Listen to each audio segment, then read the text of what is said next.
Minha irmã ergueu a taça de vinho tinto, um Malbec caro que eu tinha pagado, e disse com aquele sorriso que eu conhecia tão bem, aquele sorriso que nunca chegava aos olhos: "Claro como água, né, gente?" Ela se virou para mim, a luz da luminária pegando no brinco de ouro que eu tinha dado de presente no aniversário dela. "E cadê seu marido e seus filhos, Carmen?" A voz dela cortou o barulho dos talheres. "Ah, é mesmo. Você não tem nenhum dos dois." Por um segundo, o mundo parou. O cheiro do frango assado misturado com perfume enjoativo. O som da televisão ligada na sala ao lado. O tic-tac do relógio de parede que meu avô tinha deixado de herança. Então vieram as risadas. Não foram altas. Foram aquelas risadinhas abafadas, disfarçadas, as que doem mais porque vêm embrulhadas em "é só brincadeira". Minha mãe deu aquela risadinha aguda dela, a mão indo instintivamente para a boca como se quisesse esconder, mas não conseguisse. Meu pai soltou um "ré" curto e balançou a cabeça. Aquele sorriso de canto de boca dizendo que ele achava engraçado também. Cláudia estava radiante, esperando aprovação, e recebeu. Ela sempre recebia. Meu garfo ficou congelado no ar, um pedaço de batata espetado nele, esquecido. Meu estômago virou, não de tristeza, de raiva. Aquela raiva gelada que vai subindo devagar do peito até a garganta, a que não explode, a que congela tudo. Eu tinha passado 9 anos pagando as contas deles. 9 anos salvando essa casa da penhora do banco. 9 anos mandando pix de madrugada porque a conta vence amanhã de manhã, filha. 9 anos adiando meus sonhos, minhas férias, minha vida, para manter o conforto deles intacto. E agora, sentada na mesa que eu mantinha, comendo a comida que meu dinheiro comprou, usando roupas que meu dinheiro pagou, eles faziam de mim a piada da noite. Olhei ao redor da mesa. As mesmas cadeiras velhas que eu tinha oferecido trocar. "Não precisa, Carmen, essas ainda servem." O mesmo aparelho de jantar rachado que minha mãe insistia em usar porque tem valor sentimental. As mesmas cortinas puídas que meu pai se recusava a substituir porque tá bom demais ainda. Mas o carro novo da Cláudia na garagem? Esse era necessário. Para trabalhar, mana, influencer precisa de apresentação.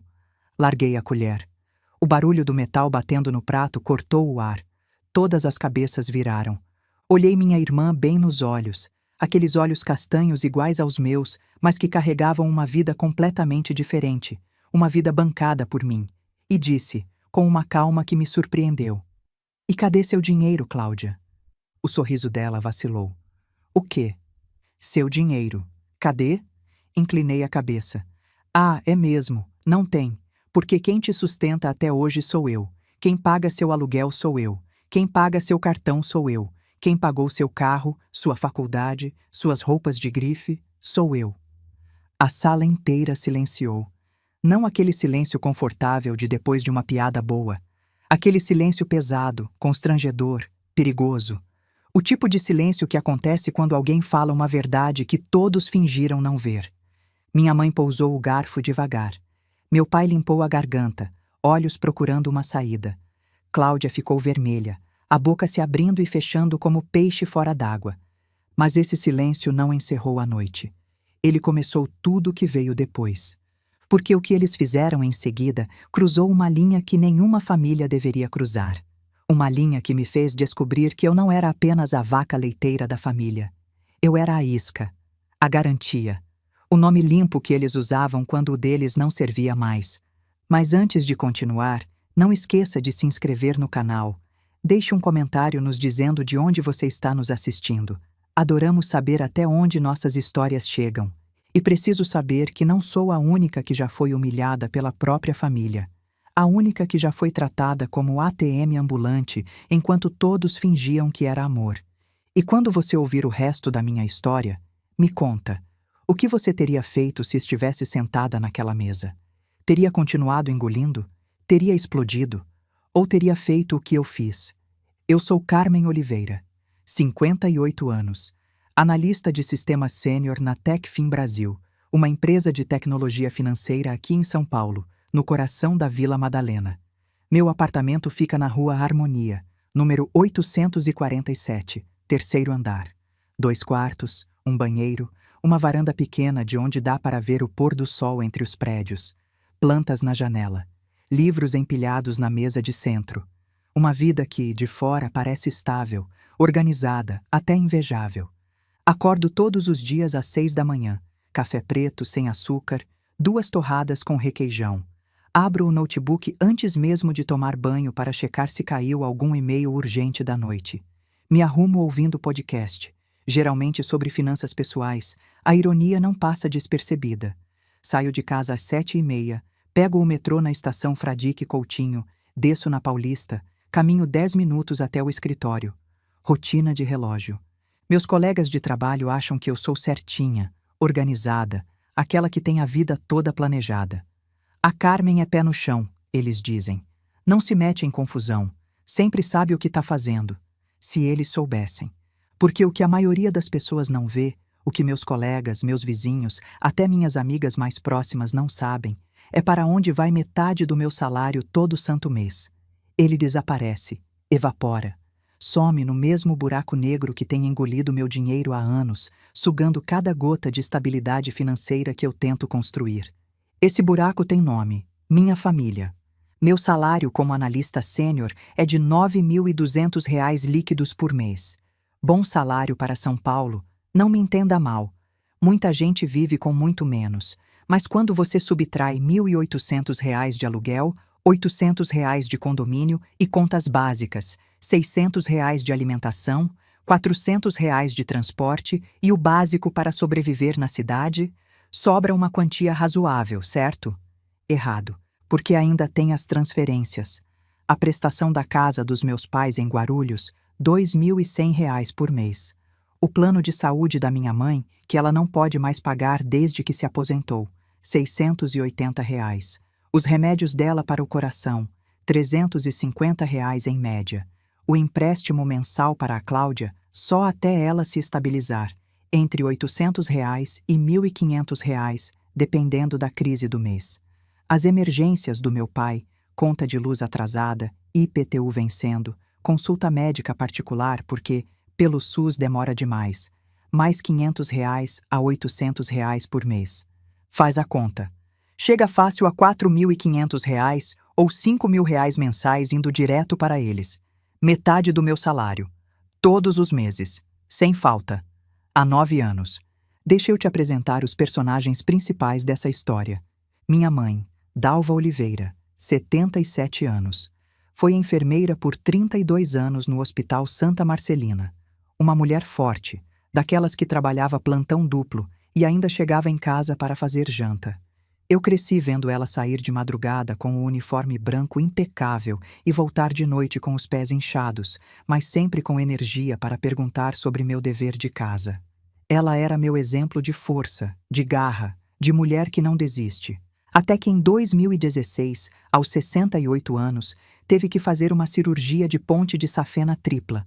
O coração dela simplesmente não aguentou décadas de estresse, turnos impossíveis e alimentação desregulada. A recuperação foi longa, difícil. Os médicos foram claros: aposentadoria compulsória. Dona Dalva, a senhora já deu o que tinha que dar, agora precisa descansar. Mas descansar para minha mãe sempre pareceu uma sentença de morte lenta. Ela que sempre foi tão ativa, tão necessária, de repente se viu sem função. E com uma aposentadoria de R$ 2.400 que mal cobria os próprios remédios. Foi quando eu comecei a ajudar. Primeiro só com os medicamentos, depois com as consultas particulares, depois com a diferença do plano de saúde, depois virou rotina. Meu pai, Roberto Oliveira, 78 anos, professor de contabilidade aposentado que decidiu que a aposentadoria era coisa de velho e ele ainda tinha muito a oferecer ao mercado. Abriu uma consultoria financeira em 2014. Consultoria Roberto Oliveira, Soluções Contábeis Inteligentes. Um CNPJ aberto, cartões de visita bonitos, até um site que a Cláudia fez para ele. O problema? Clientes, ou melhor, a falta deles. Nos primeiros meses teve alguns, pequenos negócios que precisavam regularizar a situação. Depois, nada. O telefone parou de tocar, os e-mails pararam de chegar. Mas meu pai nunca admitiu. Ele sai de casa todo dia de manhã, terno e gravata, maleta na mão, reunião com cliente em potencial. Volta no fim da tarde, sempre com a mesma desculpa. Quase fechamos. Próxima semana sai. Próxima semana nunca sai. Eu descobri por acaso, há 2 anos, que ele passa os dias num café perto da rodoviária de Guarulhos. Senta lá, toma um café, lê jornal, finge que está trabalhando.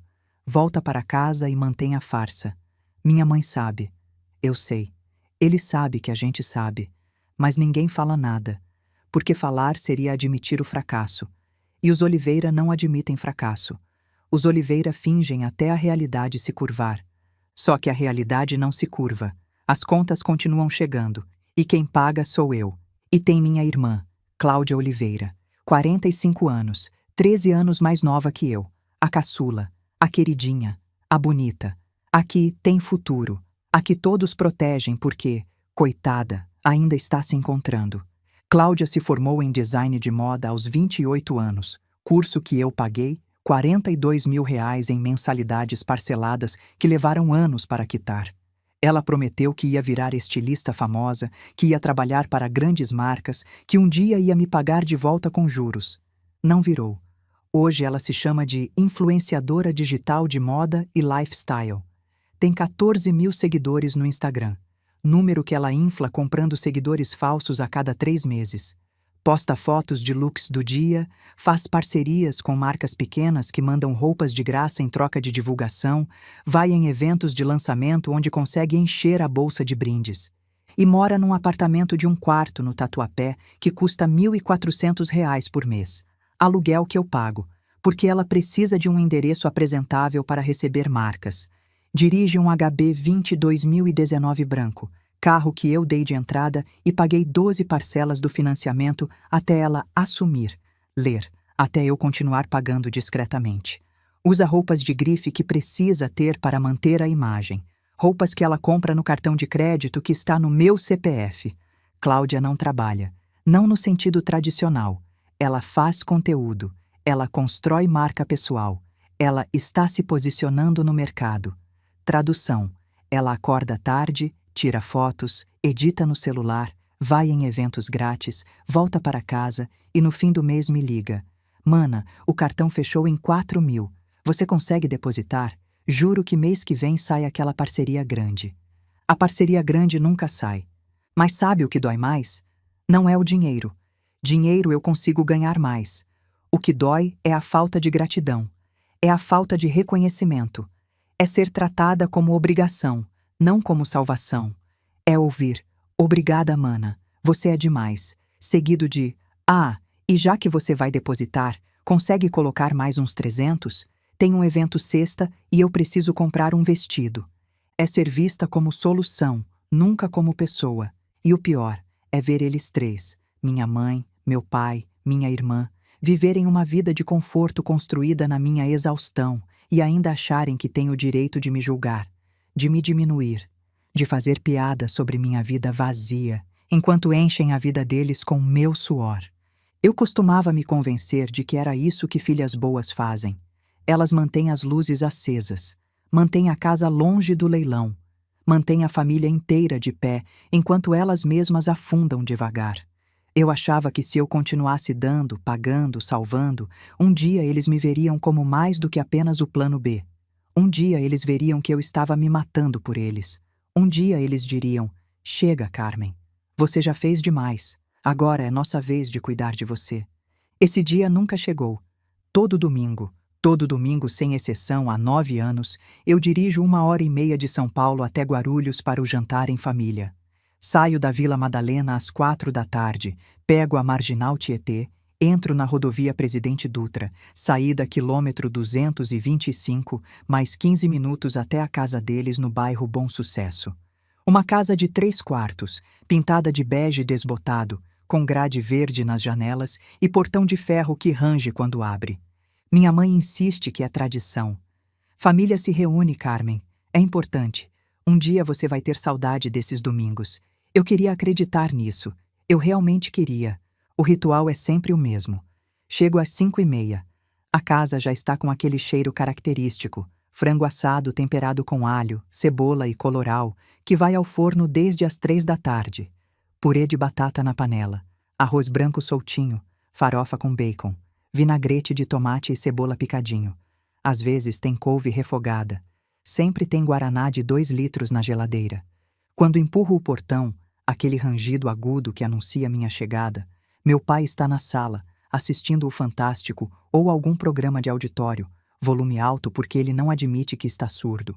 Minha mãe está na cozinha, terminando os últimos preparativos, avental amarrado na cintura. Cláudia geralmente chega atrasada. Trânsito, mana! Ela sempre diz, embora a gente saiba que ela acordou tarde porque passou a madrugada na balada. Oi, mãe! Eu digo, pendurando a bolsa na cadeira da sala. Oi, filha. Que bom que você veio. Pega um copo e se serve. Sempre a mesma frase. Como se eu tivesse escolha. Como se um domingo eu pudesse simplesmente não aparecer sem causar uma crise familiar épica completa com mensagens dramáticas e ligações chorosas. Vou até a cozinha. Dou beijo na bochecha dela. Pele quente do fogão, cheiro de creme hidratante barato misturado com tempero. Quer ajuda? Não precisa não. Já tá quase tudo pronto. Vai lá conversar com seu pai.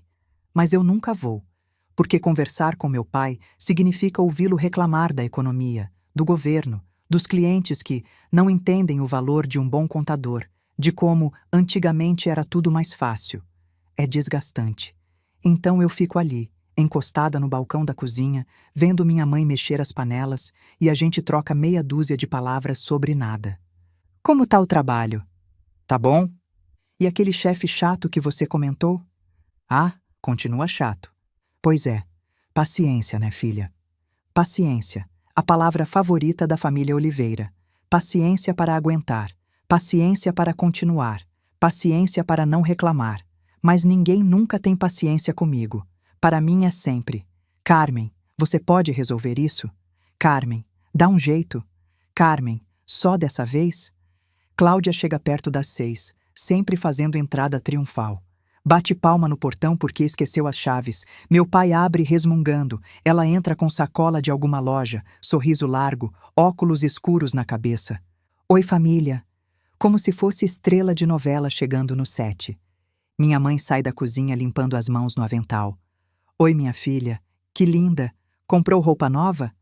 Comprei sim. Olha que amor. Ela tira da sacola uma blusa de renda. Só R$ 300 em 3 vezes sem juros. Eu mordo a língua, porque eu sei que R$ 300 é o valor que ela me pediu semana passada para pagar a internet que cortou. A internet que aparentemente virou blusa de renda. Sentamos à mesa às 6h30.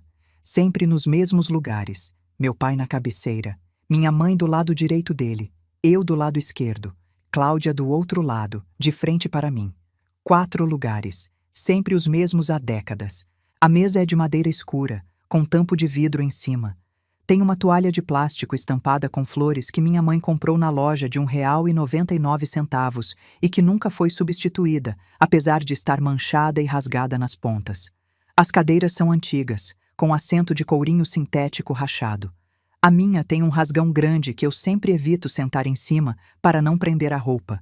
O frango vem inteiro, ainda fumegante, na travessa esmaltada branca com flores azuis. A farofa numa tigela de vidro. O arroz em outra. O purê naquela panela pequena de alumínio que minha mãe insiste em trazer direto do fogão. O vinagrete num potinho de plástico. Vamos agradecer, meu pai diz, estendendo as mãos. A gente se dá as mãos ao redor da mesa, ritual que ele insiste em manter apesar de nenhum de nós ser especialmente religioso. Senhor, obrigado pelos alimentos, pela família reunida, pela saúde. Amém. Amém, repetimos. E começamos a comer. Nos primeiros minutos, só o barulho dos talheres, mastigação, o ocasional passa o sal. Depois começam as conversas, sempre na mesma ordem.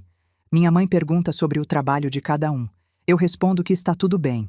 Meu pai conta de um cliente promissor, que provavelmente vai fechar negócio semana que vem. Cláudia fala animada sobre algum evento que foi, alguma marca que está interessada em parceria, algum post que bombou. Ninguém pergunta sobre minha vida pessoal. Ninguém pergunta se eu tô feliz, cansada, triste. Ninguém pergunta se eu conheci alguém, se saí com amigas, se fiz algo por mim. Porque no fundo, para eles, eu não sou uma pessoa. Eu sou uma função. A filha provedora. A que resolve. A que paga. As fotos na parede da sala de jantar contam a história da família Oliveira.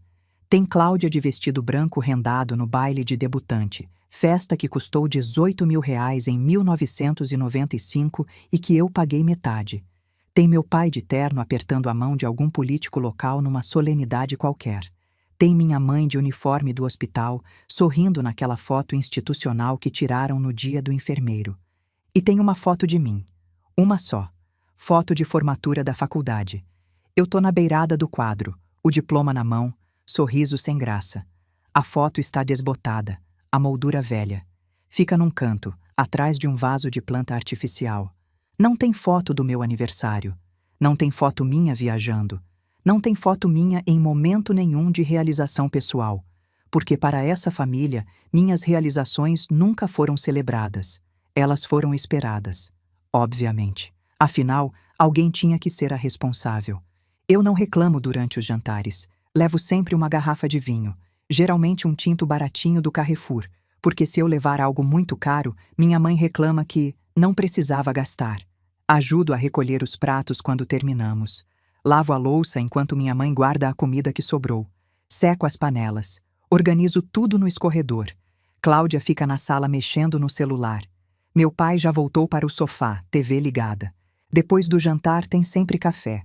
Café coado na hora, bem forte, do jeito que meu pai gosta, com pão de queijo comprado na padaria, ou bolo de fubá, ou brevidade, alguma coisa doce para acompanhar. A gente senta na sala, conversa mais um pouco, assuntos superficiais, o vizinho que está reformando e fazendo barulho, a novela que minha mãe está assistindo, o preço da gasolina, o calor que está fazendo. Ninguém fala de dinheiro diretamente, mas as indiretas começam a cair. Ai, essa conta de luz veio alta esse mês, viu, Roberto? Pois é, e ainda tem o IPTU vencendo o mês que vem. Aquele remédio do Dr. Henrique subiu de novo. Agora tá R$ 180 a caixa. E eu finjo que não estou ouvindo, porque se eu reagir, vira cobrança direta. Mas se eu ignorar, eventualmente meu pai me puxa de lado antes de eu ir embora. Carmen, preciso falar com você um minutinho. A gente vai até a cozinha. Ele baixa o tom de voz como se fosse segredo, como se o resto da casa não soubesse exatamente o que ele vai pedir. Filha, esse mês está apertado. Dá para você ajudar com o IPTU? São R$ 800. Eu posso parcelar, mas a primeira parcela vence semana que vem. E eu, como sempre, digo: tá bom, pai. Eu transfiro. Obrigado, filha. Você é uma bênção na vida da gente. Bênção. Como se bênçãos fossem exploradas sistematicamente. Quando finalmente consigo sair, geralmente perto das 9 da noite, meu pai dá um tapinha no meu ombro. Não um abraço. Um tapinha. Como se eu fosse colega de trabalho dele, não filha. Valeu por vir, Carmen. E pela ajuda. A gente se fala. Minha mãe dá um beijo rápido. Dirige com cuidado. Manda mensagem quando chegar. Cláudia nem levanta do sofá. Tchau, mana. Beijo. E eu saio. Empurro o portão enferrujado. Entro no carro.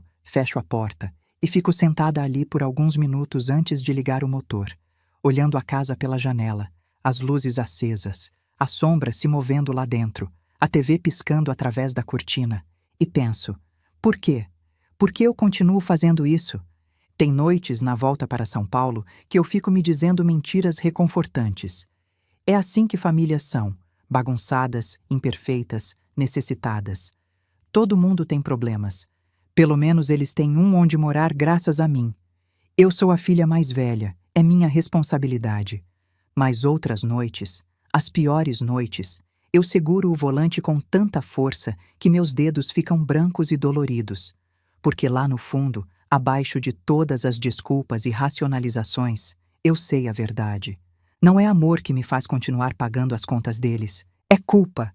Aquela culpa pesada, sufocante, que foi plantada em mim desde pequena. Carmen, você é a mais velha. Precisa dar o exemplo. Carmen, sua irmã é mais nova. Você tem que cuidar dela. Carmen, seus pais se sacrificaram por você.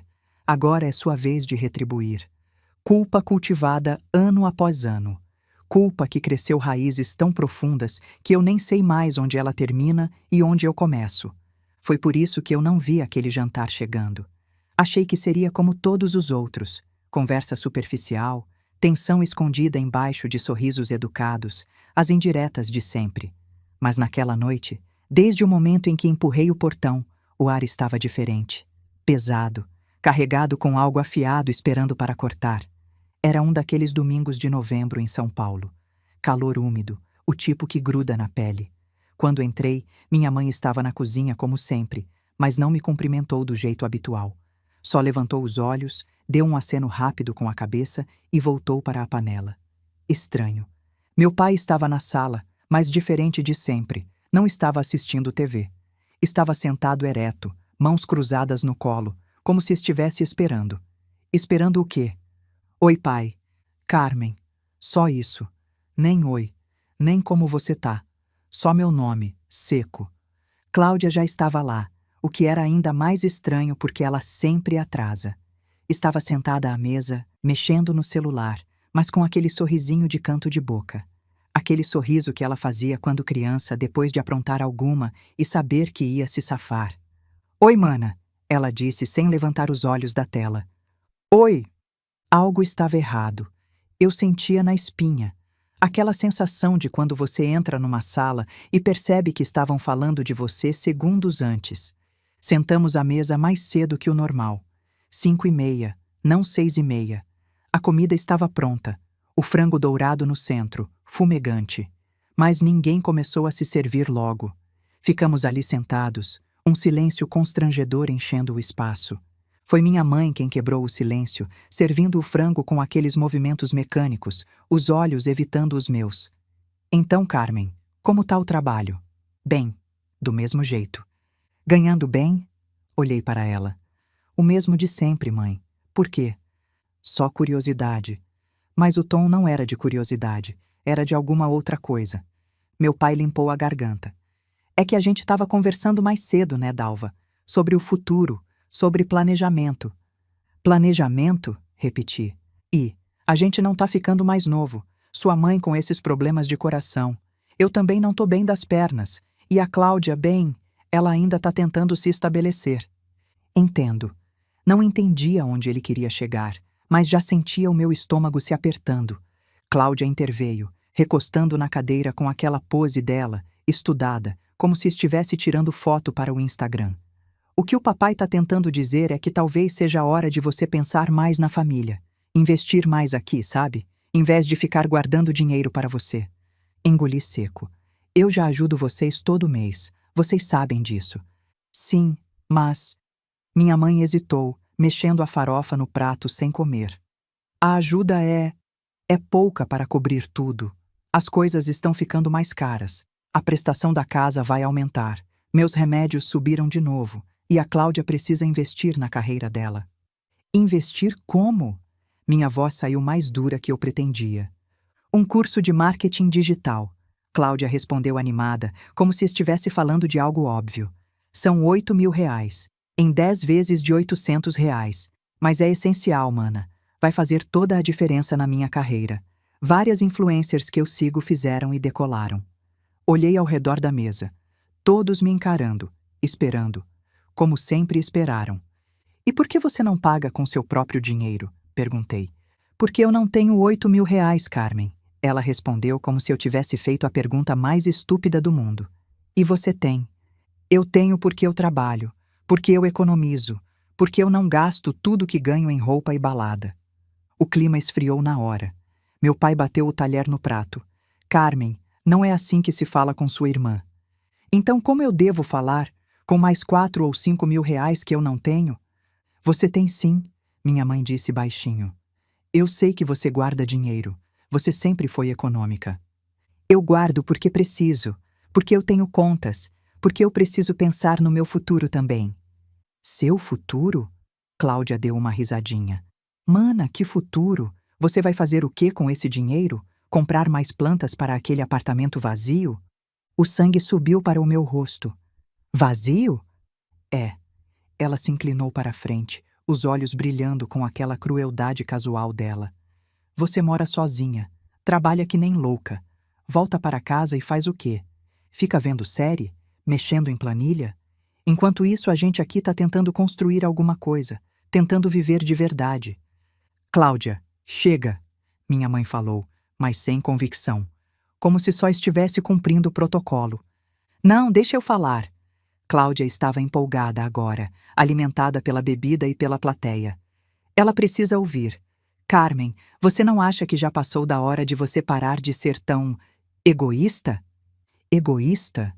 A palavra saiu como um sussurro. Eu pago metade das minhas contas. Eu salvei essa casa da penhora. Eu banquei sua faculdade. E eu sou egoísta. Você age como se fizesse um favor para a gente, ela respondeu. Como se fosse um sacrifício. Mas você tem obrigação com essa família. Você é a mais velha. Você ganha mais. É óbvio que você tem que ajudar. Óbvio, repeti, incrédula. Óbvio. Meu pai, que tinha ficado quieto, finalmente falou. Carmen, o que sua irmã está tentando dizer, sem delicadeza, admito, é que a gente precisa de você. E você tem recursos. Seria muito difícil você ajudar um pouco mais? Um pouco mais? Minha voz começou a subir. Eu já ajudo, há anos, sem parar, sem reclamar. Mas reclama agora, Cláudia murmurou. Foi aí que aconteceu. O momento que mudou tudo. Minha mãe, tentando suavizar a situação, começou a falar sobre como a família é importante, como temos que nos apoiar, como dinheiro vai e vem, mas família é para sempre. E então Cláudia, se sentindo apoiada, decidiu ir mais fundo, decidiu fazer a piada, decidiu me humilhar para se exaltar. Ela ergueu a taça de vinho tinto, aquele Malbec de R$ 45 que eu tinha comprado e levado, e disse, alto o suficiente para todos ouvirem. Claro como água, né, gente? Ela se virou para mim, o brinco de ouro, que eu dei, balançando, e continuou. E cadê seu marido e seus filhos, Carmen? O mundo parou. Ela deixou a pergunta pairar no ar por um segundo, sorrindo. Então rematou. Ah, é mesmo. Você não tem nenhum dos dois. E veio a risada da minha mãe. Aquela risadinha aguda, nervosa, que ela sempre dava quando a Cláudia exagerava, mas ela não tinha coragem de repreender de verdade. Meu pai também deu uma risada contida. Cláudia, não provoca sua irmã, ele disse, mas estava sorrindo. Sorrindo. E Cláudia, se sentindo vitoriosa, continuou. Não, mas é sério. Você não acha esquisito? Você tem 58 anos. 58. Sem marido, sem filho, sem ninguém. Vive para quê? Para trabalhar e guardar dinheiro que você nem sabe para que vai usar? Cláudia, minha mãe falou, mas rindo ainda. Para. Não, deixa ela falar, meu pai disse, recostando na cadeira. Ela tem um ponto. Ela tem um ponto. Meu pai disse que ela tem um ponto. Cláudia girou o vinho na taça, saboreando o momento. Eu só acho que você ficaria muito mais feliz se tivesse uma vida de verdade, sabe? Em vez de ficar só trabalhando nessas planilhas e sistemas. O que você faz mesmo? Analisa dados? Telas? O tom era de desdém puro. Deve ser tão vazio. Pelo menos ela tem emprego. Minha mãe tentou defender, mas fracamente. Ter emprego não é ter vida, mãe. Olha para ela, sozinha naquele apartamento, sem ninguém esperando ela em casa, sem propósito além de ser nossa fada madrinha financeira, eu acho. Cláudia riu do próprio comentário. Meu pai também deu uma risada completa dessa vez. E foi nesse momento, nesse exato momento, que alguma coisa dentro de mim quebrou. Não foi uma explosão, foi pior. Foi um congelamento, como se todo o calor do meu corpo tivesse sido sugado de uma vez. Eu senti minhas mãos ficarem geladas. Minha visão ficou estranhamente nítida, cada detalhe amplificado. O brinco de ouro da Cláudia que eu comprei balançando enquanto ela ria. O vinho na taça dela que eu paguei brilhando sob a luz. A roupa nova da minha mãe que eu financiei. O relógio no pulso do meu pai que eu dei de presente no último aniversário dele.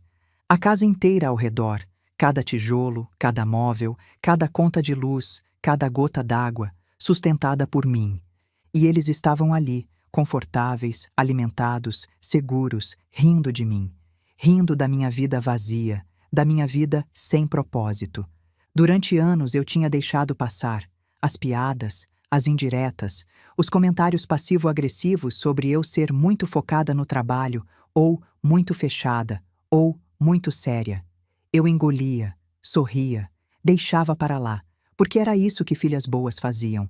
Mas naquele momento, sentada naquela mesa, ouvindo aquelas risadas, eu percebi algo que deveria ter percebido há anos. Eles nunca iam parar. Não importava quanto eu desse, quanto eu pagasse, quanto eu me sacrificasse. Nunca ia ser suficiente. E pior, nunca ia ser reconhecido. Eu sempre seria apenas a Carmen, a solteirona trabalhadora, a que não tinha vida própria, a que existia para servir. Larguei a colher. O barulho do metal batendo no prato cortou as risadas como uma faca. Todos viraram para mim.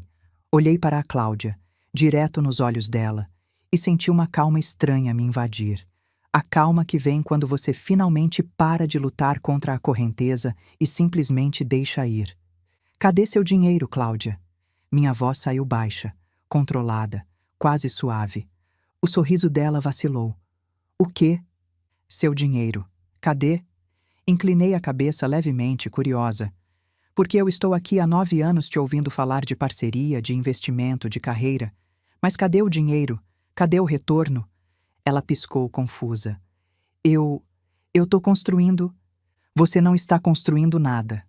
Cortei, ainda calma. Você está gastando. Meu dinheiro. Carmen, minha mãe começou. Levantei a mão, silenciando ela. Não, agora eu falo. Olhei ao redor da mesa. Vocês todos têm muita coragem de sentar aqui e julgar minha vida. Minha vida vazia, né?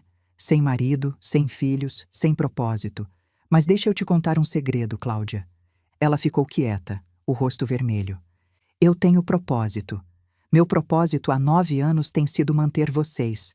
Pagar a hipoteca dessa casa. Pagar os remédios da mãe. Bancar sua faculdade, seu carro, seu aluguel, seus cartões de crédito, seu estilo de vida inteiro. Esse tem sido meu propósito. Ser a vaca leiteira dessa família. Você está exagerando, meu pai disse, o tom endurecendo. Estou? Puxei meu celular do bolso. Abri o aplicativo do banco. Girei a tela para eles. Quer ver? Quer ver os extratos? Quer somar comigo? Silêncio. Não? Então eu faço o favor. Comecei a rolar a tela, lendo em voz alta. Janeiro de 2016, R$ 3.800 transferidos.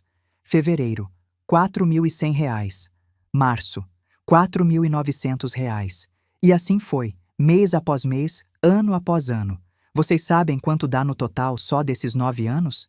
Ninguém respondeu.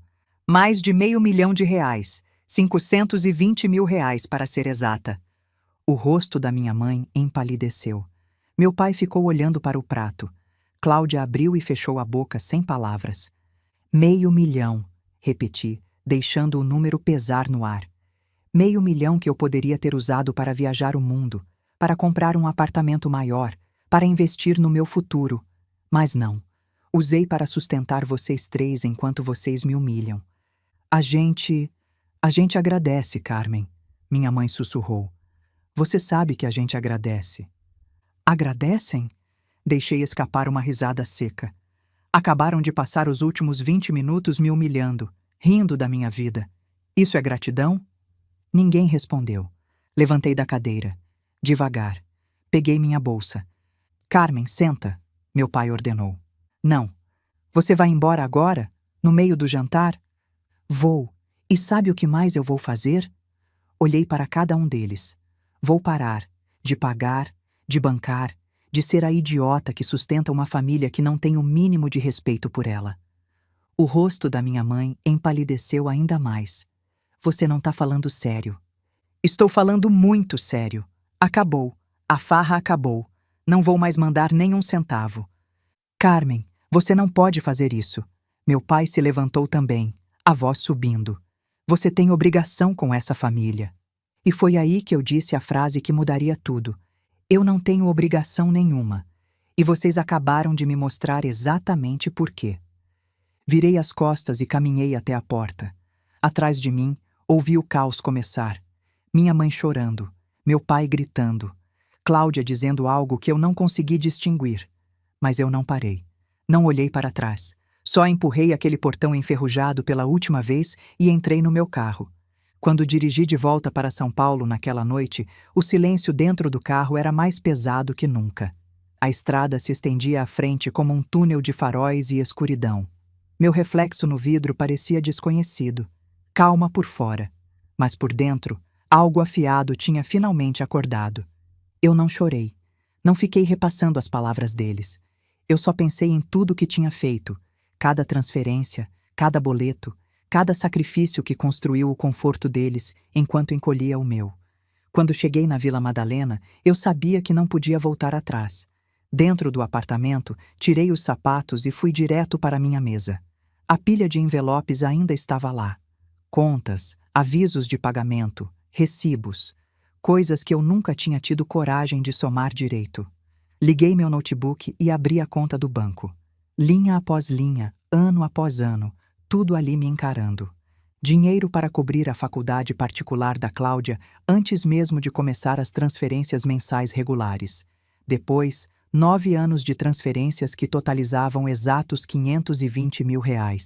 A hipoteca do meu pai, os remédios da minha mãe, o carro quebrado, o sofá novo, as prestações do cartão, as contas de emergência que nunca paravam, os presentes de aniversário caros, as ajudas temporárias que viraram permanentes. E ainda tinha os gastos antes de 2016, os R$ 42 mil da faculdade da Cláudia, pagos entre 2005 e 2009. Os R$ 42 mil da faculdade da Cláudia, pagos entre 2005 e 2009. Os R$ 42 mil da faculdade da Cláudia, pagos entre 2005 e 2009.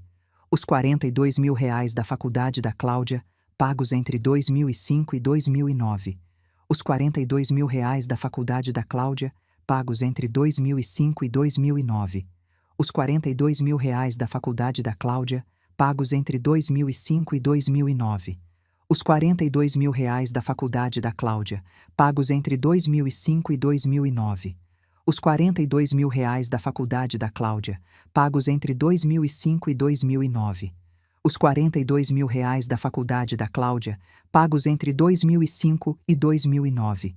Os R$ 42 mil da faculdade da Cláudia, pagos entre 2005 e 2009.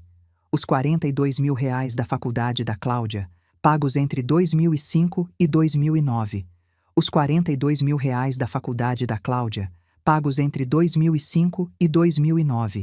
Os R$ 42 mil da faculdade da Cláudia, pagos entre 2005 e 2009. Os R$ 42 mil da faculdade da Cláudia, pagos entre 2005 e 2009. Os R$ 42 mil da faculdade da Cláudia, pagos entre 2005 e 2009. Os R$ 42 mil da faculdade da Cláudia, pagos entre 2005 e 2009. Os R$ 42 mil da faculdade da Cláudia, pagos entre 2005 e 2009. Os R$ 42 mil da faculdade da Cláudia,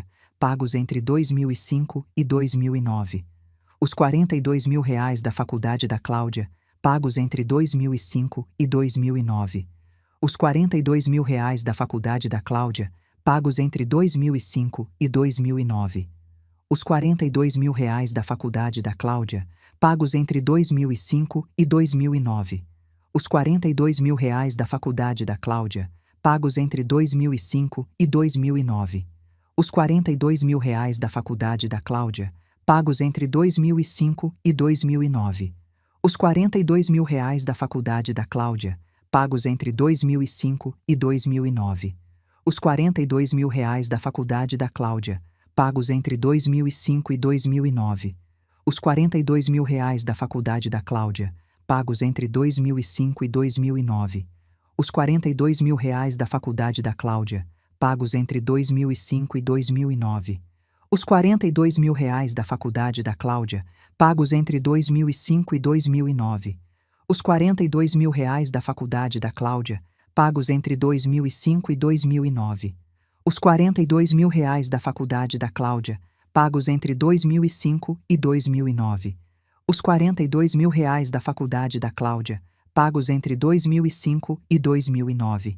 Os R$ 42 mil da faculdade da Cláudia, pagos entre 2005 e 2009. Os R$ 42 mil da faculdade da Cláudia, pagos entre 2005 e 2009.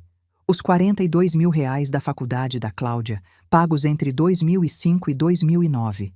Os R$ 42.000 da faculdade da Cláudia, pagos entre 2005 e 2009.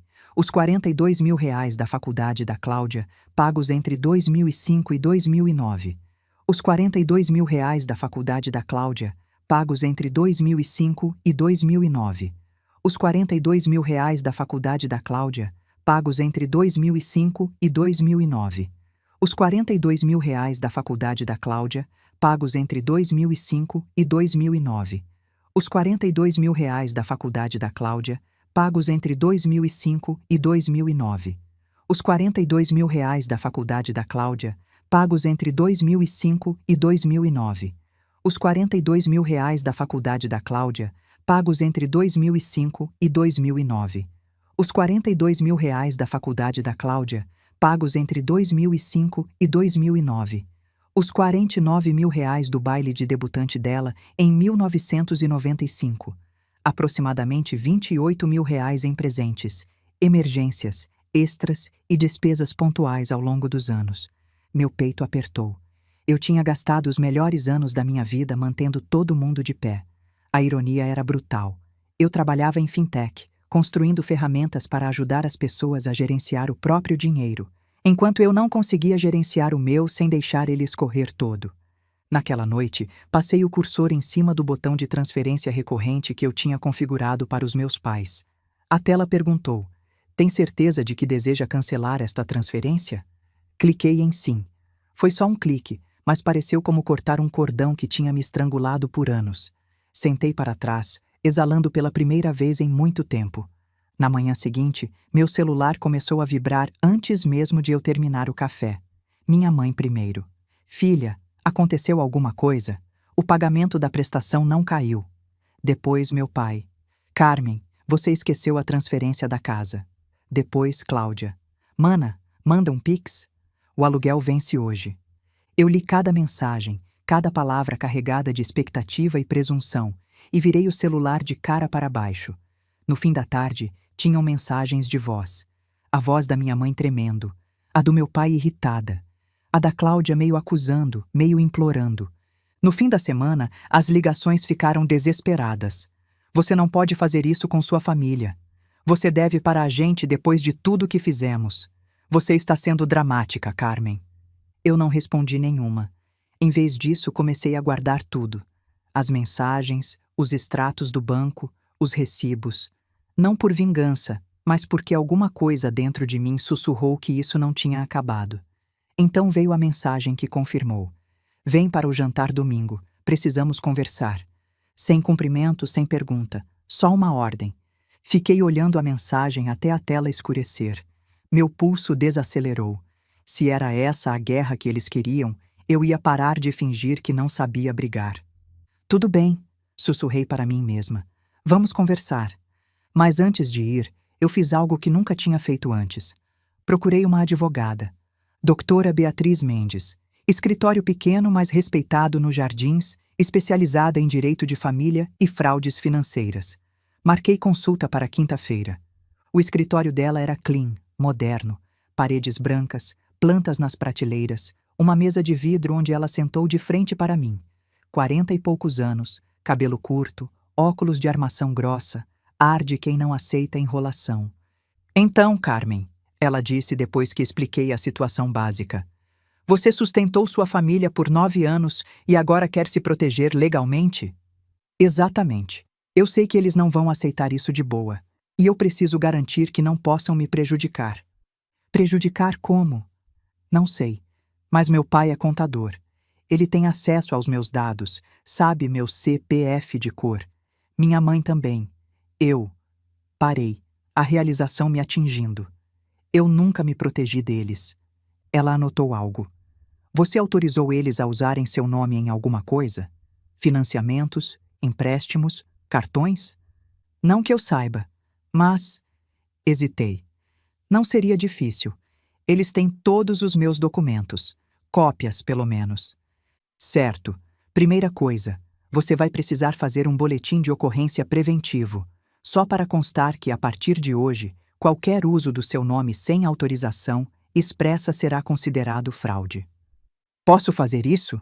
"Pode e deve.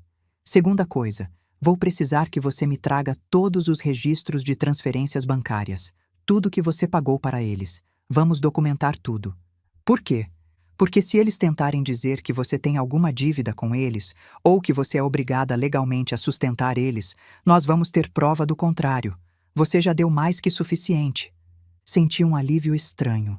Finalmente alguém do meu lado. Alguém que entendia que eu não estava errada. Tem mais uma coisa, ela disse se inclinando para a frente. Você precisa congelar seu CPF. Impedir que qualquer crédito seja aberto em seu nome sem sua presença física e senha. Depois do que você me contou, não seria surpresa se eles já tivessem tentado algo. Como eu faço isso? Serasa, SPC, Boa Vista. Tem tutoriais online. Mas faça hoje. Agora. Saí do escritório dela com uma lista de tarefas e, pela primeira vez, um plano. Não era só raiva mais, era estratégia. O domingo chegou cinza e frio. A estrada até Guarulhos parecia diferente dessa vez. Sem culpa, sem necessidade de ensaiar respostas educadas. Só uma calma firme e deliberada. Estacionei na frente da casa que eu tinha passado anos salvando da penhora. A tinta estava descascando.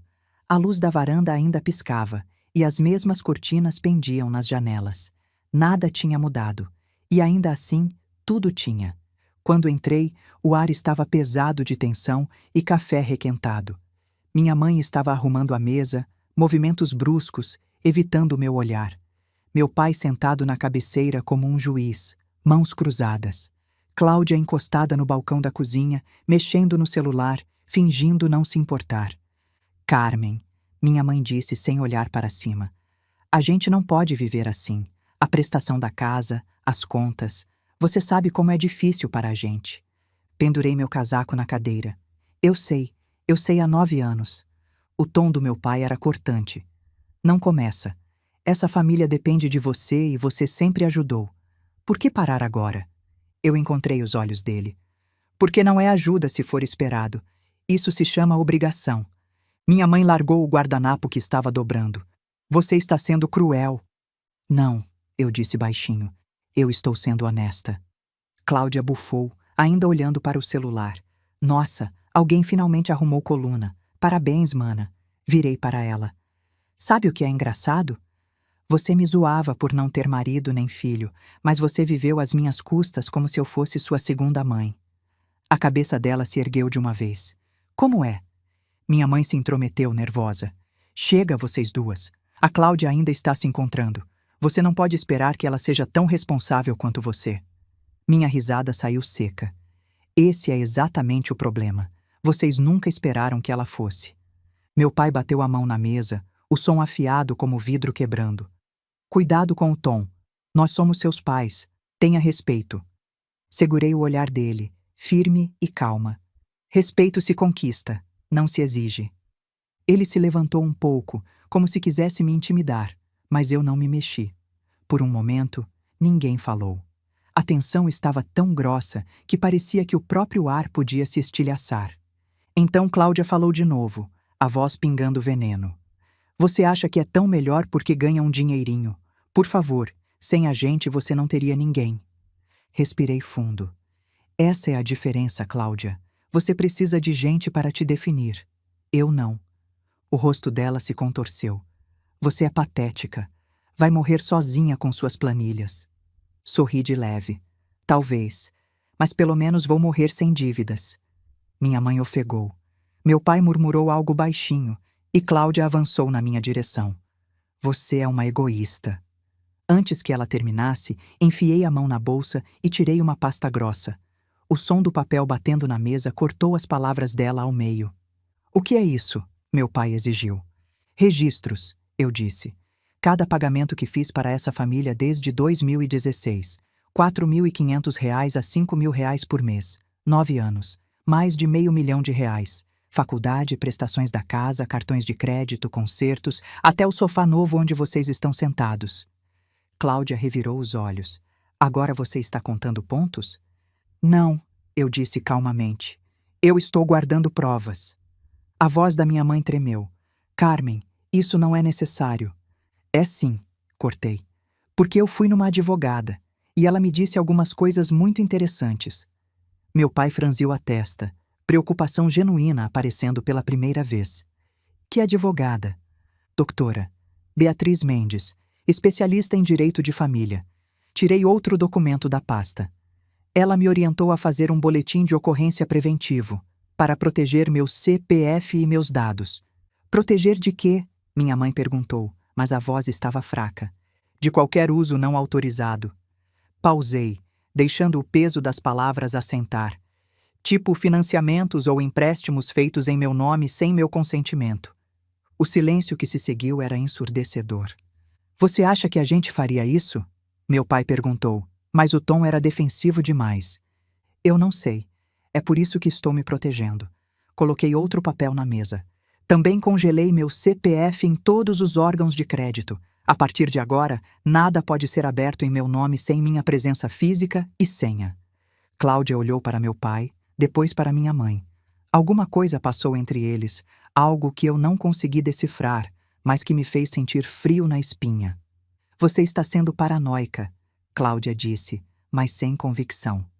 Tomara que sim. Juntei os papéis de volta. Mas se eu estiver certa, vocês têm 30 dias para regularizar qualquer coisa que esteja em meu nome. Regularizar o quê? Minha mãe sussurrou. Qualquer coisa. Olhei para meu pai. Financiamentos, empréstimos, cartões. Se tiver alguma coisa no meu nome que eu não autorizei, vocês resolvem. Ou eu resolvo na justiça. Meu pai ficou pálido. Realmente pálido. E foi nesse momento que eu soube. Eu estava certa. Eles tinham feito algo. Que foi, pai? Perguntei, a voz perigosamente calma. Tem algo que você quer me contar? Ele trocou olhares com minha mãe. Ela balançou a cabeça levemente, os olhos suplicantes. É melhor você contar agora, eu disse, porque se eu descobrir por outros meios, vai ser pior. O silêncio se arrastou. Então minha mãe começou a chorar. Não lágrimas falsas dessa vez. Lágrimas reais, pesadas, de quem sabe que foi pega. A gente não tinha escolha, ela sussurrou. Senti meu estômago cair. O que vocês fizeram? Meu pai limpou a garganta. A prestação da casa ia atrasar. A gente precisava refinanciar. Mas meu crédito estava ruim. Então o quê? Minha voz saiu mais alta que eu pretendia. A gente usou seu nome, minha mãe confessou. Só para o refinanciamento. A gente ia pagar, Carmen. Você não ia nem precisar saber. Eu não conseguia respirar direito. Vocês falsificaram minha assinatura? Foi só uma vez. Meu pai tentou justificar. E a prestação ficou mais baixa. Foi bom para todo mundo. Bom para todo mundo? Repeti incrédula. Vocês cometeram um crime, usando o meu nome. Carmen, não exagera, Cláudia começou. Cala a boca, gritei, e ela pulou. Você não tem direito de falar nada, nada. Virei para meus pais. Quanto? Quanto o quê? Meu pai murmurou. Quanto vocês pegaram emprestado em meu nome? Silêncio. Quanto? 180 mil reais, minha mãe sussurrou. Parcelado em 15 anos. Senti as pernas fraquejar. Procurei a cadeira e sentei, porque senão ia cair. 180 mil reais, em meu nome, sem meu consentimento. Vocês destruíram meu crédito, sussurrei. Não, a gente tá pagando direitinho. Meu pai tentou argumentar. Não importa, está no meu nome. É minha responsabilidade se vocês não pagarem. Coloquei as mãos no rosto tentando processar. Anos de sacrifício, de transferências, de me matar de trabalhar para sustentar eles. E ainda assim, não foi suficiente. Eles precisaram me usar como garantia também. Sai, eu disse baixinho. O quê? Minha mãe perguntou. Levantei a cabeça. Sai do meu nome. Essa casa, o refinanciamento, tudo. Vocês têm 30 dias para tirar meu nome de todos os documentos. Se não tirarem, eu processo vocês, por estelionato e falsificação. Carmen, por favor. 30 dias, gritei. Ou eu vou na delegacia e registro um boletim de ocorrência criminal. E aí não vai ser só tirar o nome, vai ser cadeia. Peguei minha bolsa e saí. Dessa vez, ninguém tentou me parar. No carro, Minhas mãos tremiam tanto que mal consegui colocar a chave na ignição. 180 mil reais. Um financiamento de 15 anos. No meu nome. Liguei para a doutora, Beatriz, antes mesmo de sair da rua. Ela atendeu no segundo toque. Descobri, eu disse, a voz rachada. Eles falsificaram minha assinatura. Refinanciaram a casa no meu nome. 180 mil reais. Ela ficou em silêncio por um momento. Você tem provas? Eles confessaram, na frente da minha irmã. Ótimo. Vem pro escritório amanhã de manhã. Vamos entrar com representação criminal. Isso significa que eles podem ser presos? Sim. Falsificação de documento é crime. Estelionato também. Se a gente provar que foi premeditado, a pena aumenta. Respirei fundo. Mas são meus pais. São seus pais que cometeram um crime contra você. Ela corrigiu, gentil, mas firme. Isso não é sobre vingança, Carmen. É sobre proteção. Se você não fizer nada, você fica presa a essa dívida por 15 anos. É isso que você quer? Não. Então vem amanhã. Traz tudo o que você tem. Vamos resolver isso. Quando desliguei, fiquei sentada no carro por longos minutos. As luzes da casa ainda estavam acesas. Dava para ver sombras se movendo lá dentro. Provavelmente discutindo. Provavelmente me culpando. Mas pela primeira vez, eu não sentia culpa. Eu sentia raiva. Raiva pura, limpa, justificada. Eles não tinham me usado só como fonte de renda. Eles tinham me usado como garantia bancária. Como nome limpo para cobrir a sujeira deles. Liguei o motor e saí dali, sem olhar para trás. Na manhã seguinte, cheguei ao escritório da doutora. Beatriz com uma caixa cheia de documentos, extratos bancários dos últimos 9 anos, comprovantes de transferência, e-mails pedindo dinheiro, mensagens do WhatsApp, tudo. Ela passou horas revisando tudo, anotando, organizando. É pior do que eu imaginava, ela disse finalmente. Carmen, isso aqui não é só um caso de família disfuncional. Isso é abuso financeiro sistemático. Eu sei, respondi cansada. Não, eu não acho que você sabe. Ela me mostrou uma planilha que tinha feito. Olha isso, você tem 520 mil reais em transferências mensais durante 9 anos. 42 mil reais da faculdade da Cláudia, pagos entre 2005 e 2009. 9 mil reais do baile de debutante dela em 1995. 180 mil reais do refinanciamento fraudulento. Aproximadamente 28 mil reais em presentes, emergências extras e despesas pontuais que você mencionou. O total, Carmen, passa de 779 mil reais em 20 anos. Eu não conseguia falar. Quase 800 mil reais. Quase 1 milhão. E isso, ela continuou, sem contar o custo de oportunidade. Se você tivesse investido esse dinheiro conservadoramente, com a Selic média do período, você teria hoje cerca de 1,2 milhões de reais. 1.200.000. Uma casa quitada. Aposentadoria tranquila. Liberdade. Tudo jogado fora. O que eu faço? Perguntei, a voz pequena. Primeiro, representação criminal por falsificação de documento e estelionato. Isso vai fazer o Ministério Público investigar. Meus pais podem ser presos? Podem. Provavelmente vão receber pena alternativa por serem idosos e réus primários, mas o processo em si já vai forçar eles a negociarem. Negociar o quê? Transferir a dívida de volta para o nome deles, anular o refinanciamento, te tirar completamente dessa situação. E se eles não conseguirem? Se o banco não aceitar? Aí a casa vai para leilão, mas isso é problema deles, não seu. Assenti devagar. E o dinheiro que eu já mandei? Os 520 mil reais?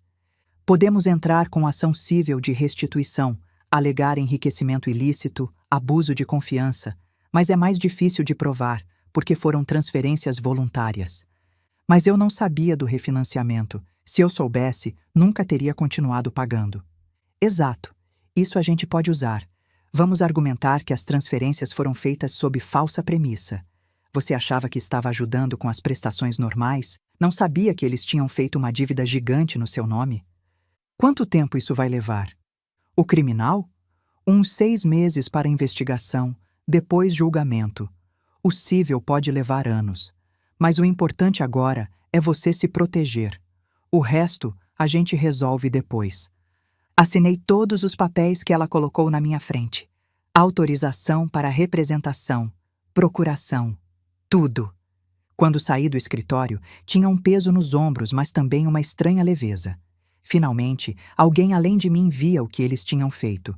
Finalmente tinha prova, documento, lei do meu lado. Nos dias seguintes, a doutora Beatriz trabalhou rápido, registrou o boletim de ocorrência, juntou toda a documentação, deu entrada na representação criminal. O banco foi notificado sobre a possível fraude. Uma investigação foi aberta, e então as ligações começaram. Meu pai, desesperado. Carmen, pelo amor de Deus, você não pode fazer isso. A polícia veio aqui, vão nos prender. Minha mãe, chorando. Filha, a gente vai perder a casa. Você vai fazer isso com seus próprios pais? Cláudia, furiosa. Você é uma cobra, uma víbora. Como você pode destruir sua própria família? Eu não respondi nenhuma ligação. Bloqueei todos os números. Deixei que a doutora Beatriz lidasse com tudo. 3 semanas depois, veio a proposta. Através dos advogados deles, porque sim, eles tiveram que contratar advogado, eles ofereceram um acordo. Aceitavam transferir o refinanciamento de volta para o nome do meu pai. Reconheciam que a assinatura tinha sido falsificada. Em troca, eu não prosseguiria com o processo criminal. Aceita, a doutora Beatriz me aconselhou. Você consegue o que precisa, sair dessa dívida, e eles não vão para a cadeia. É um acordo justo. E o dinheiro que eu já paguei? Esquece. Sério. A batalha para reaver isso ia te custar mais em estresse e tempo do que vale. Você já ganhou. Se livrou da dívida, protegeu seu nome, e eles aprenderam que não podem mais te usar. Concordei. Assinamos o acordo. 1 mês depois, o banco confirmou. Meu nome tinha sido removido de todos os documentos. A dívida era só deles agora. Mas a história não acabou aí, porque o que descobri depois mudou tudo de novo. Era uma quarta-feira normal. Eu estava no trabalho quando meu celular tocou. Número desconhecido. Normalmente eu não atendo, mas algo me fez pegar. Carmen Oliveira? Uma voz feminina perguntou. Sim, quem fala? Meu nome é Isabela. Isabela Mendonça. Eu sei que isso vai soar estranho, mas eu sou casada com seu pai. O mundo parou. Como assim casada? A voz dela tremeu. Casada. Há 6 anos.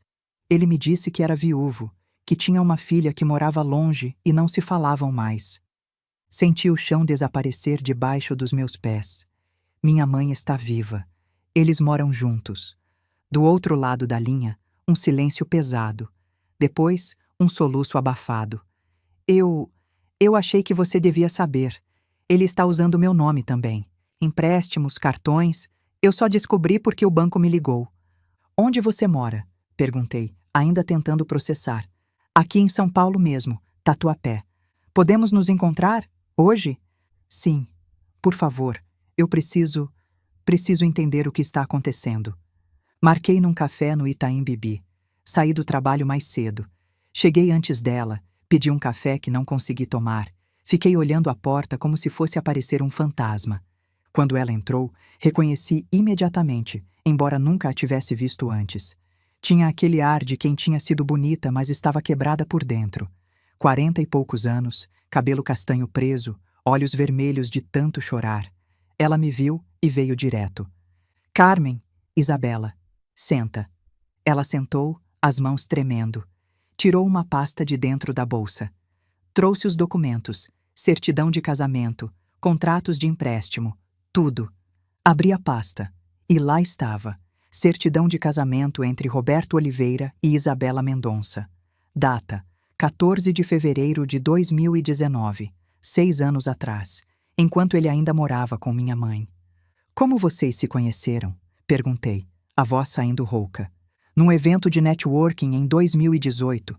Ele disse que era contador, viúvo, que estava reconstruindo a vida.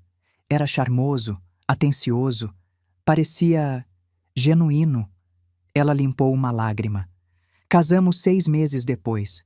Ele disse que precisava de um tempo para vender a casa antiga, arrumar as coisas, que depois a gente ia morar junto de verdade. Mas vocês moravam juntos? Ele passava 3, 4 dias por semana comigo. Dizia que nos outros dias tinha que viajar a trabalho, que tinha clientes em Campinas, no interior. Ela deu uma risada amarga.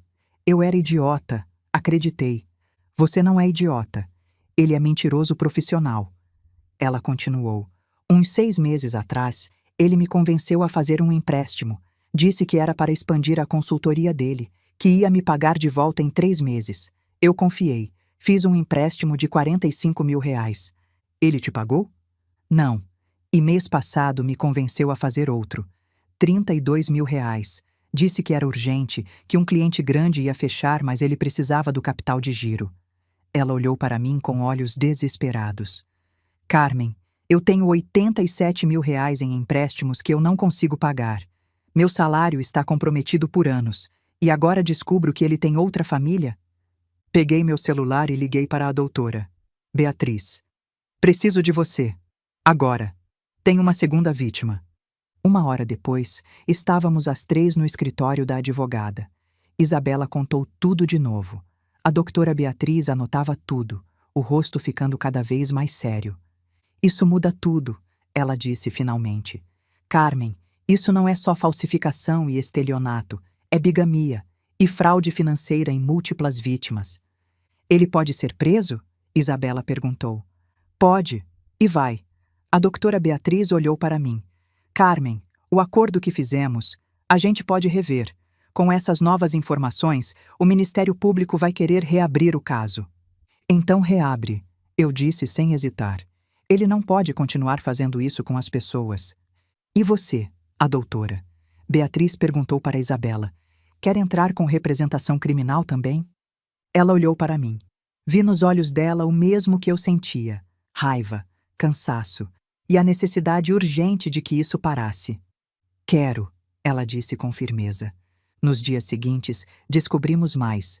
Meu pai não tinha só 2 famílias. Ele tinha uma história de enganar mulheres. A doutora Beatriz contratou um investigador particular que descobriu.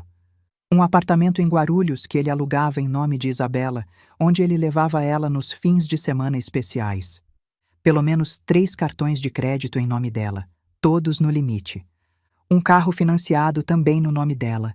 E uma conta bancária conjunta onde ele depositava e sacava livremente. No total, ele tinha criado cerca de R$ 140.000 em dívidas no nome de Isabela. E então descobrimos o pior. Havia uma terceira mulher. Uma mulher em Campinas que meu pai tinha namorado por 2 anos, entre 2015 e 2017, e que ele também tinha convencido a fazer empréstimos para ajudar a consultoria. Ela tinha desaparecido depois que ele parou de responder às ligações dela, deixada com R$ 52.000 em dívidas. Não foi bigamia. Foi um padrão de décadas de manipulação financeira de mulheres. Quando a doutora Beatriz apresentou tudo isso ao Ministério Público, o procurador ficou chocado. Isso não é um caso de família brigando. Isso é um criminoso financeiro usando vínculos pessoais para fraudar vítimas. O mandado de prisão saiu em 72 horas. Foi um sábado de manhã quando a polícia bateu na porta da casa em Guarulhos. Minha mãe ligou para mim, histérica. Carmen, a polícia levou seu pai. Ele foi preso. Você fez isso? Foi você? Não fui só eu, respondi calmamente. Tem mais 2 mulheres que ele enganou, e provavelmente mais que a gente não achou ainda. Que mulheres? Do que você está falando? Vai na delegacia, mãe. Pega a cópia do BO. Você vai ver quem você casou. Ela desligou na minha cara. 2 horas depois, ela ligou de novo. Dessa vez, a voz estava diferente. Quebrada. Vazia. É verdade? Ela sussurrou. O quê? A Isabela. O casamento. Tudo. É verdade. Um silêncio longo. Depois, um soluço. Carmen, eu não sabia. Eu juro que eu não sabia de nada. E pela primeira vez, eu acreditei nela. Eu sei, mãe. Você pode vir aqui? Por favor. Eu não sei o que fazer. Foi a primeira vez em meses que ela me pediu alguma coisa que não era dinheiro. Tá bom, eu vou. Quando cheguei na casa, encontrei minha mãe pequena, encolhida no sofá. Cláudia estava lá também, sentada em silêncio, pela primeira vez na vida sem nada para dizer. Eles me mostraram os documentos, minha mãe disse sem olhar para mim. O casamento dele com aquela mulher, os empréstimos, tudo. Ela finalmente me encarou. Há quanto tempo você sabe? Soube essa semana, quando a Isabela me ligou. E você está processando ele? Não sou só eu, são 3 mulheres, 4 se você contar você. Eu? Ela piscou. Ele usou você também, mãe, por décadas. Te fez depender dele, depender de mim, enquanto ele vivia essa vida dupla bancada com dinheiro que ele conseguia fraudando todo mundo ao redor. Ela começou a chorar. Não aquele choro manipulador que eu conhecia. Um choro real, profundo, de quem vê a própria vida desmoronar. O que eu vou fazer? Ela sussurrou. Você vai pedir divórcio. Eu disse com firmeza, mas gentil. Vai se separar dele legalmente. Vai tirar seu nome de qualquer coisa que tenha a ver com ele. E vai recomeçar. Eu tenho 77 anos, Carmen. Como eu vou recomeçar? Do mesmo jeito que eu comecei a recomeçar aos 58, um dia de cada vez. Cláudia finalmente falou. Eu não sabia, de nada disso. Eu achei que você estava exagerando, que estava sendo dramática. A voz dela rachou. Me desculpa. Olhei para minha irmã. Pela primeira vez, vi não a antagonista da minha história, mas outra vítima. Alguém que tinha sido criada num sistema de mentiras tão complexo que ela nem sabia que era mentira. Eu sei, eu disse. Eu também fui enganada, por anos. Ficamos sentadas ali, as 3. 3 gerações de mulheres Oliveira descobrindo que o homem que deveria proteger elas estava, na verdade, destruindo elas. O que acontece agora? Minha mãe perguntou. Agora? Respirei fundo. Agora nós todas nos reconstruímos, separadas dele. O julgamento do meu pai aconteceu 4 meses depois. Isabela, a mulher de Campinas, que a gente conseguiu localizar, e eu prestamos depoimento. A promotoria apresentou todas as provas, os contratos falsificados, as 2 certidões de casamento, os desvios financeiros, o padrão de décadas de fraude. Meu pai tentou se defender. Disse que tudo era mal entendido, que as mulheres estavam exagerando, que ele sempre teve intenção de pagar tudo. O juiz não comprou. O senhor não cometeu crimes financeiros isolados, ele disse na sentença. O senhor construiu um modus operandi de manipulação afetiva seguida de exploração financeira. O senhor escolhia mulheres em posições vulneráveis, filhas querendo ajudar, esposas querendo confiar, namoradas querendo construir futuro, e as usava sistematicamente como fonte de recursos. Isso não é erro de julgamento, é predação calculada. A sentença: 6 anos e 8 meses de prisão em regime inicialmente fechado, depois semiaberto. Mais obrigação de pagar indenização para mim, Isabela e a mulher de Campinas. Quando saí do tribunal, Isabela estava do lado de fora, esperando. Obrigada, ela disse, por acreditar em mim, por me incluir nisso. A gente tinha que se proteger, respondi. Juntas. Você quer tomar um café? Ela perguntou. Sem drama, sem advogado. Só conversar? Eu adoraria. E assim começou uma amizade improvável. Isabela e eu começamos a nos encontrar regularmente. Não para falar sobre meu pai, mas sobre reconstruir nossas vidas. Ela estava fazendo terapia, reorganizando as dívidas, reaprendendo a confiar. Eu estava fazendo o mesmo. Minha mãe também começou terapia.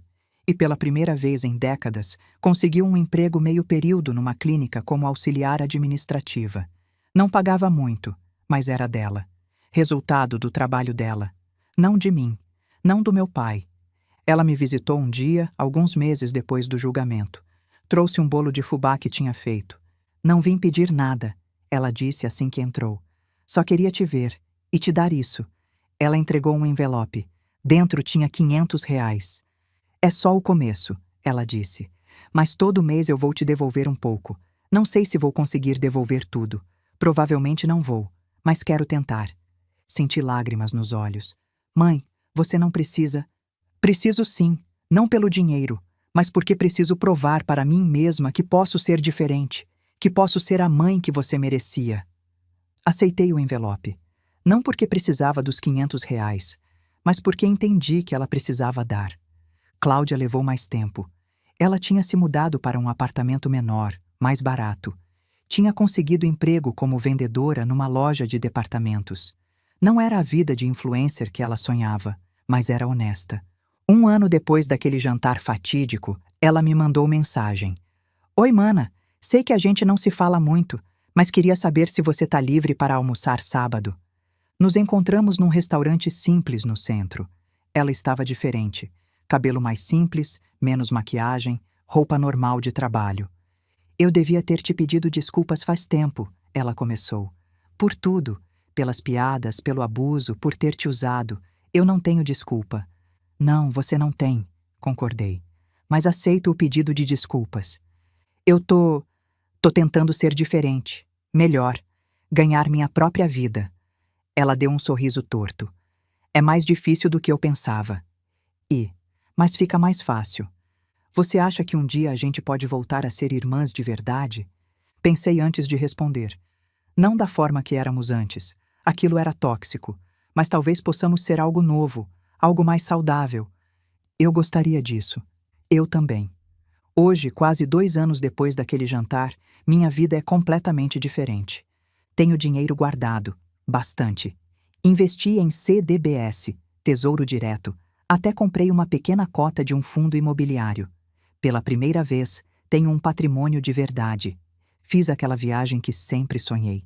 Fui para a Europa sozinha. 2 semanas em Paris, depois Roma, depois Barcelona.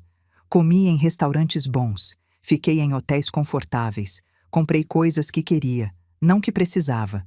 Voltei para a terapia, mas dessa vez não é terapia de crise. É terapia de crescimento, de aprender quem eu sou quando não estou sendo definida pelo que dou aos outros. Minha mãe e eu temos um relacionamento novo, ainda frágil, ainda em construção, mas honesto. Ela me visita uma vez por mês, traz bolo, a gente toma café, conversa. Sobre coisas reais, não sobre dinheiro. Cláudia e eu nos falamos de vez em quando. Não somos próximas, mas tem respeito. Ela está namorando alguém agora. Um cara normal, com um emprego normal, que não promete fazer dela influencer famosa. E ela parece feliz. Feliz de verdade, não aquela felicidade performática do Instagram. Isabela virou uma das minhas melhores amigas. A gente se encontra toda semana, às vezes para jantar, às vezes só para caminhar no parque. Ela está reconstruindo a vida dela também. Conheceu alguém novo, alguém que não pede empréstimos. E meu pai? Ele ainda está preso. Deve sair ano que vem para o regime semiaberto. Minha mãe se divorciou dele. Isabela anulou o casamento por fraude. Ele vai sair da prisão sozinho, sem família, sem casa, sem nada. Parte de mim sente pena. Ele é meu pai. Eu cresci sentada no colo dele.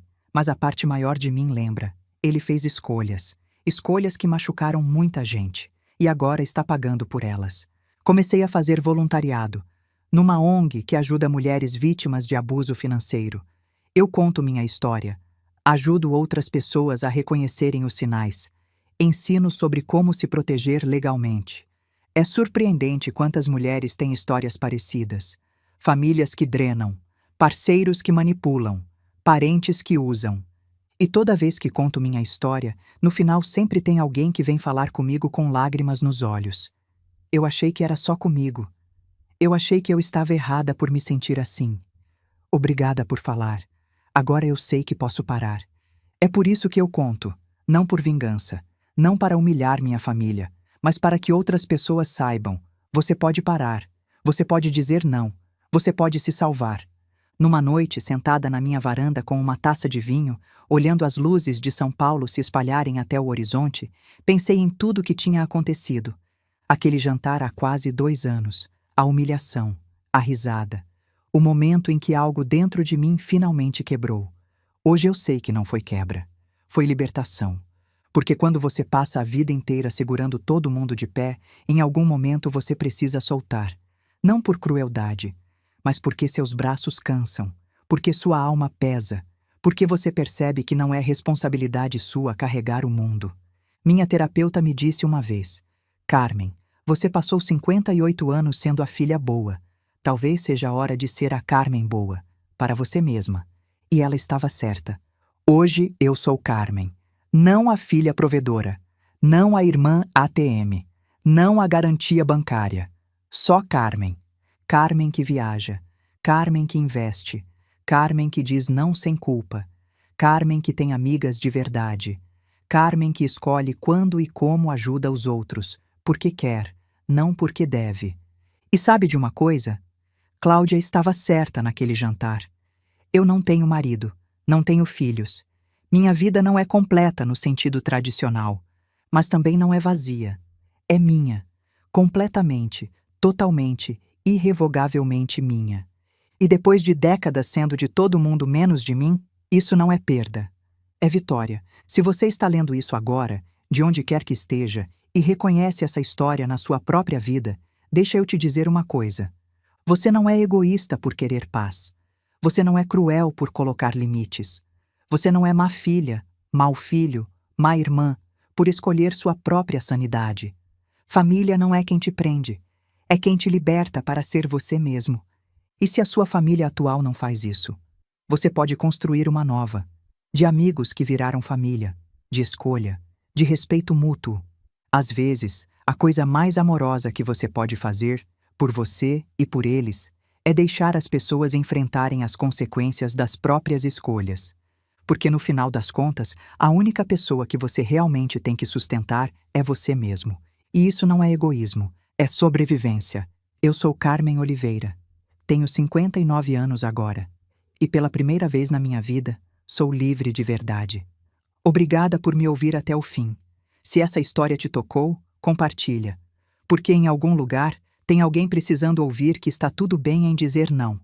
Está mais do que bem. Às vezes, é a única forma de sobreviver. E se você precisa de permissão para parar de carregar todo mundo, eu te dou essa permissão agora. Você pode soltar. Você pode descansar. Você pode viver. A vida que você salva pode ser a sua.